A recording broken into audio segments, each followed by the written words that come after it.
Alright, so check it out. I've titled this How I Thought Hip Hop Started because I was born in '78 and I'm from Chicago. I'm not from New York and I wasn't around in the early '70s.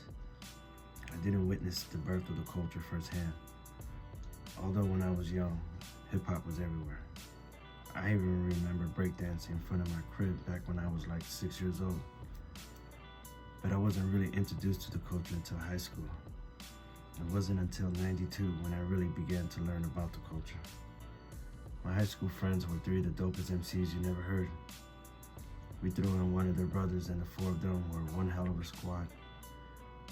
If they were to ever form a group I wanted in, I figured if I was going to be a dope MC, I would have to study other dope MCs. In '92, my usual rotation was like De La and Tribe, Redman, EPMD, and Gangstar, shit like that.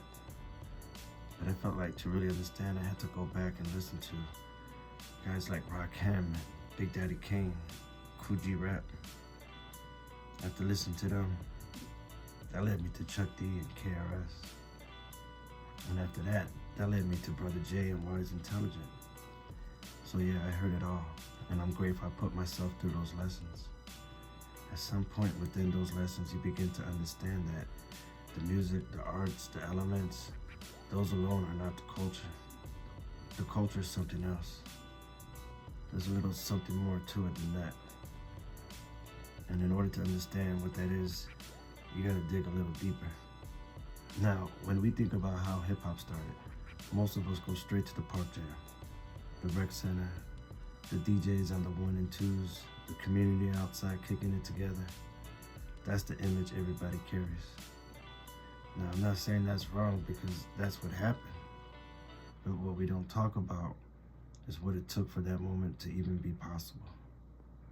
See, that's the thing. We remember the celebration, but we skip past everything that had to happen just for people to feel safe enough to celebrate.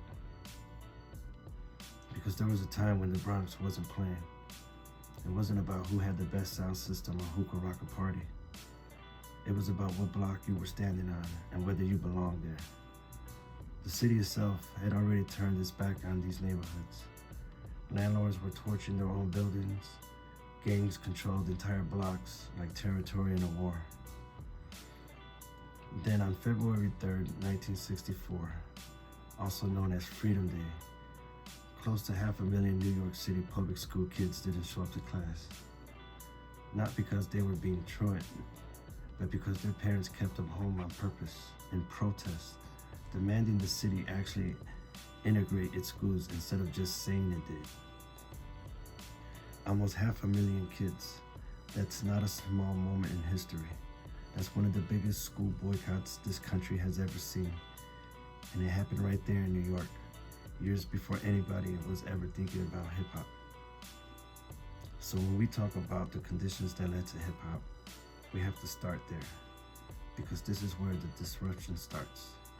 This is where a generation of black and brown kids in New York start growing up inside a system that's already showing them it wasn't built with them in mind. Those 5, 6, 7, and 8-year-olds are the future participants in hip hop culture, and this is their introduction to the public education system. Now, while all this is happening with the schools, the Bronx itself is already being taken apart piece by piece. See, years before Freedom Day, the city had been pushing a highway straight through the middle of the borough, the Cross Bronx Expressway. And when I say through, I mean through. Whole blocks of homes bulldozed. Families who had been rooted in those neighborhoods for generations, uprooted with nowhere planned for them to go. The people making these decisions weren't the ones living there. And once that highway went up, it didn't just move people out, it cut the borough in half physically, and it made it real easy for the city to start treating the South Bronx like it wasn't even part of the city anymore. Then you had redlining, banks drawing lines on a map deciding which neighborhoods were worth investing in and which ones weren't. And it wasn't a mystery which neighborhoods kept landing on the wrong side of that line. If you were black or brown in the Bronx, you couldn't get a loan to fix your building, even if you wanted to. So buildings started falling apart. Landlords stopped putting money in because the city stopped putting money in. And pretty soon, it was cheaper for a landlord to burn a building down and collect an insurance check than it was to keep it standing. By the early 70s, whole blocks in the South Bronx were on fire, sometimes a dozen buildings a night across the city. Kids were growing up watching the place they lived in disappear, block by block, one arson at a time. So picture it. You're a kid coming up in this. Your school is failing you on purpose. Your neighborhood is being cut in half by a highway you didn't ask for. Your building might not be standing next year, and it's not because it's anything you did. But when the systems that's supposed to protect you pull all the way back, something's gotta fill that space. And what filled it in the Bronx was the gangs. That's not an excuse for what some of it turned into, but it's the truth of where it came from. By the late 60s into the early 70s, the gangs weren't just hanging out on corners. They controlled territory. Whole blocks belonged to a set. You didn't cross certain lines unless you wanted problems. The Bronx that a lot of people picture when they picture the birth of hip-hop was actually a war zone first. These weren't just rivalries for the sake of rivalry. Territory meant survival. It meant which block you could walk down safely, which train station you could get jumped at, whether the corner store by your building was friendly or enemy ground. Gangs like the Black Spades, the Savage Skulls, the 7 Immortals, the Mongols, they were pushing into each other's blocks constantly, testing lines, taking blocks back, retaliating for the last time somebody got jumped. By 1971, the NYPD themselves were counting something like 10,000 gang members just in the Bronx. Think about that number. That's not a few crews beefing. That's a borough carved up into war territory, with thousands of young people living inside it every day. The Ghetto Brothers were different though, or at least they were trying to be. By the summer of '71, their leader, Benjy Melendez, wanted out of that cycle. He wanted the gang to turn into something else, an organization, doing breakfast programs, cleanup drives, pushing for jobs, more Panther style than gang style. And to help that new direction, they gave a guy named Cornell Benjamin, who everybody called Black Benjie, the job of peacekeeper. His role was to walk into conflicts and talk them down before they turned into bodies. On December 2nd, 1971, that's exactly what he was doing. Word came back to the Ghetto Brothers clubhouse that a few rival gangs were moving through the neighborhood, jumping people along the way. Benjy went out with a few brothers to mediate it, unarmed, doing the job he was given, and they beat him to death. An unarmed man trying to stop a war, killed for trying. And when word got back to the rest of the Bronx gang world, the expectation was retaliation. Everybody was bracing for the biggest war the borough has ever seen. Word spreads fast in the Bronx. And by that night, gangs from all over the borough started showing up at the Ghetto Brothers clubhouse. Not to mourn, to go to war. Dozens of gangs ready to burn the whole thing down in Benjy's name. Everybody was waiting for Benjy Melendez to give the order. But he didn't. Instead, he went to see Benjy's mother. And what she told him changed the direction of everything. She said her son didn't die, so more of these young men could die behind him. She told him plain, "My son died for peace, not for revenge." That's the line that stopped the war before it started. Melendez went back to the room full of armed, grieving, furious gang leaders, and instead of pointing at a target, he asked them to sit down instead. 6 days later, December 8th, 1971, more than 40 gangs sent representatives to a meeting at the Hoe Avenue Boys Club. Rival leaders, some of them responsible for killing each other's people, sat in the same room.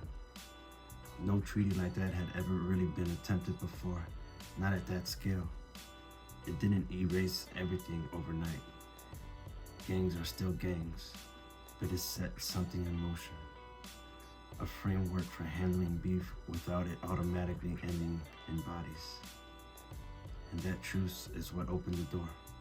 Because once the killing slowed down, the streets themselves started to be usable again. Not safe, not perfect, but usable. See, the truce didn't happen because everybody suddenly had a change of heart in one room. Work went into it before anybody sat down.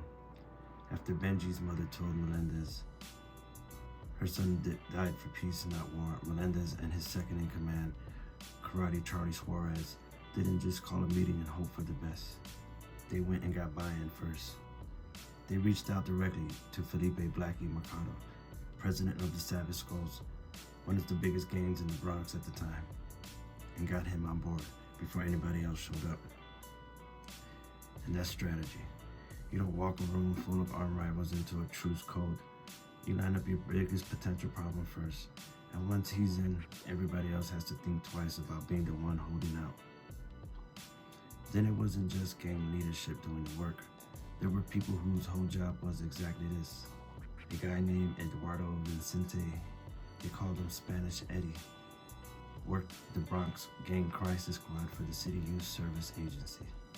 After Hoe Avenue, Vincenti was the one grinding it out, gang by gang, trying to get every major set in the Bronx to sign on to a formal treaty, an actual alliance they were calling the family. He got 68 gangs to sign on. 68. That's not a moment. That's months of somebody showing up, building trust, going set to set. And Hoe Avenue itself, when it finally happened, over 100 gang leaders and warlords in one room at the Boys Club. They knew exactly how volatile that was. So they had a member of the Turbans posted on a rooftop across the street with a rifle just in case it went bad. That's the level of tension we're talking about. The truce didn't come from hopes and wishes. It came from leadership, from a strategy that was worked out before anybody sat down, from a city worker grinding through months of follow-up nobody was watching, and from our men choosing face to face to stop. The truce wasn't instant, and it wasn't clean. One of the actual terms that came out of Hoe Avenue was the simple but huge. One gang could not walk through another gang's territory without getting jumped or being stripped of their colors. That's the rule that cracked the whole thing open. Before that, movement itself was dangerous. Once that rule existed, even loosely, people could start crossing lines that used to mean a beatdown. The Ghetto Brothers didn't wait around after that. They were already a band on top of being a gang. And pretty quickly after the truce, they started throwing their own parties Friday nights right there in the neighborhood, illegally tapping into the streetlights for power because there was no other way to run the amps. They didn't keep it to themselves. They were actively inviting other gangs, former enemies, onto their turf to party together. That's not a small thing. That's the same blocks that were kill zones 18 months earlier, now having music played on them with rival colors standing side by side. But it wasn't a straight lineup. By May of '72, only 5 months after the truce, the Ghetto Brothers themselves got hit. Members shot inside their own clubhouse, and Melendez's own brother was killed, which put real strain on everything they just built. So the truce was fragile the whole way through. Not some clean switch that flipped from war to peace. More like the temperature slowly coming down over time, with setbacks in it, while people kept pushing forward anyway. By the numbers, statewide violent crime dropped by around 10,000 incidents between '72 and '73. So, something was actually working even with the setbacks. There were rules in place. Safe passage through rival territory, no more attacks between the gangs that signed down, drug dealers pushed out, addicts sent to get help instead of left alone to deal with it. On paper, it was real. But there was nothing behind it besides word and reputation. No structure to enforce it when somebody broke it. And that's exactly why it didn't hold all the way. Why the peace stayed fragile even while it was working. The rules gave the truce a shape, but they didn't give it glue.